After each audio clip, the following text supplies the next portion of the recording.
எனக்கு இது நல்லா இருக்கா? இப்ப நல்லா இருக்கு.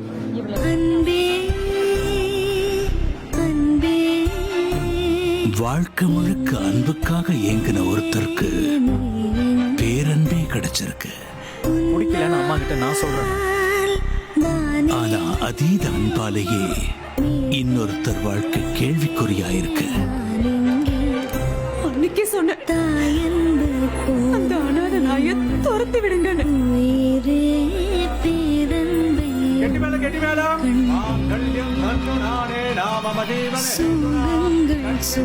மாமியாரா ஜெயிச்ச இவ ஒரு அம்மாவா தோத்துட்டா. நல்லத மட்டுமே நினைக்கிற இந்த ராஜராஜேஸ்வரி தான் எடுத்த முடிவை எப்படி நியாயப்படுத்த போறா? பேரன்பு புத்தம் புதிய மெகா தொடர்.